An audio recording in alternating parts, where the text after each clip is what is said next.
Hi hello வாங்க, எப்படி இருக்குங்க? நல்லா இருக்குங்களா? இன்றைக்கி அஸ்வினி சீக்ரெட் சமையலில் நம்ம உளுந்து கஞ்சி பண்ண போகிறோங்க. அது உளுந்து கஞ்சி எப்படி பண்ணலாம் பார்க்கலாமா? பாருங்கள், கருப்பு உளுந்து எடுத்து நான் ஊற வச்சுக்கிறேன் ஒரு ஹவருக்கு முன்னாடி. பாருங்கள், நல்லா ஊறி இருக்குது. இப்போ இந்த கருப்பு உளுந்தை 1 ஹவர் ஊற வச்சு ஒரு மிக்ஸி ஜாரில் போட்டு அரைச்சிக்கலாம். இதை அரைச்சிட்டு கட்டுறேன். மிக்ஸி ஜாரில் போட்டு நல்லா நைஸாக கொஞ்சமாக தண்ணி ஊற்றி அரைச்சிக்கோங்க. பாருங்கள், உளுந்து நல்லா நைஸாக அரைச்சிக்கோங்க. நைஸாக கொஞ்சம் தண்ணி ஊற்றி நல்லா நைஸாக அரைச்சி ஊற்றிக்கோங்க. ஒரு பாத்திரத்தில் நல்லா ஊற்றிட்டு ஒரு பாத்திரத்தில் இப்போ தண்ணி ஊற்றி நல்லா கழுவி ஊற்றி தண்ணி ஊற்றி கருப்பு உளுந்தாலும் இருந்தாலும் சரி, வெள்ளை உளுந்து இருந்தாலும் சரிங்க. எந்த உளுந்து இருந்தாலும் நீங்கள் ஊற வச்சு ஒரு ஹவரு வாரத்துக்கு ஒரு வாட்டி இந்த கஞ்சி பண்ணி குடிங்க. இடுப்பு வலிக்கு ரொம்ப நல்லது. இடுப்பு எலும்பு வலிக்கு உளுந்து பருப்பு ரொம்ப நல்லது. கொஞ்சம் பால் ஊற்றிக்கோங்க. நல்லா காய்ச்ச பாலோ காயாத பாலாக இருந்தாலும் பரவாயில்ல. நல்லா ஒரு கிளாஸ் பால் நல்லா டிப் பால் ஊற்றிக்கோங்க. ஊற்றிட்டு நல்லா பால் இன்னும் கொஞ்சம் தண்ணி ஊற்றிக்கோங்க. ஏன்னா இது டிக் ஆகிடும். நல்லா ஃபஸ்ட்டு எல்லாத்தையும் மிக்ஸ் பண்ணிவிடுங்க. உளுந்து கஞ்சி ரொம்ப நல்லது உடம்புக்கு. இது கலக்கினே இருந்தால் கெட்டியாகிடும். அப்போ தான் அது வெந்து பொங்கி வந்த பிறகு கெட்டியாகிடும். எல்லாம் கலக்கிட்டு ஸ்டவ் பற்ற வைக்கணும். முன்னாடியே ஸ்டவ் பற்ற வைக்காதுங்க. சிம்லேயே வச்சு நல்லா கலக்கி விட்டுன்னே இருங்க. அப்படியே நல்லா வெந்து வந்துடும். உளுந்து நல்லா கலக்கிட்டே இருக்கும். பாருங்கள், நல்லா கெட்டியாகி வரும்.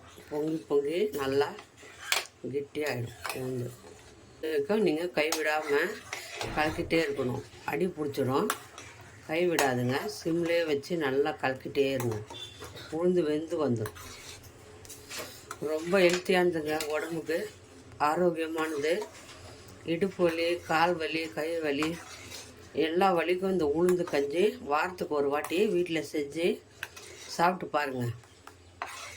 நல்லது. ரொம்ப அவ்வளோ ஸ்ட்ராங் ஆகிடும் எலும்பெல்லாம்.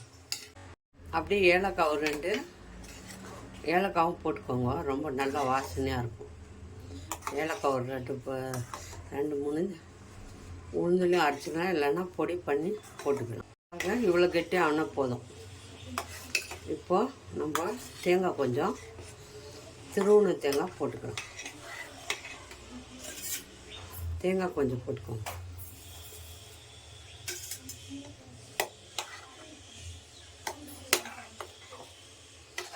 தேங்காய் போட்டு நல்லா இப்போ பாருங்கள், நல்லா உளுந்து வெந்த வாசனை நல்லா அடிக்குது. இவ்வளோ கட்டி இருக்கு. இப்போ நம்ம பாருங்கள், வெல்லம் சுகர் போட்டுக்கோங்க. வெல்லம் இல்லைன்னா வெல்லம் சுகர் போட்டுக்கோங்க. சர்க்கரை போடாதுங்க. இதுதான் நல்லது ஹெல்த்துக்கு. நம்ம இதை அப்படியே போட்டு மிக்ஸ் பண்ணிக்கோங்க. 1/2 கப்பு போட்டுக்கிறோங்க.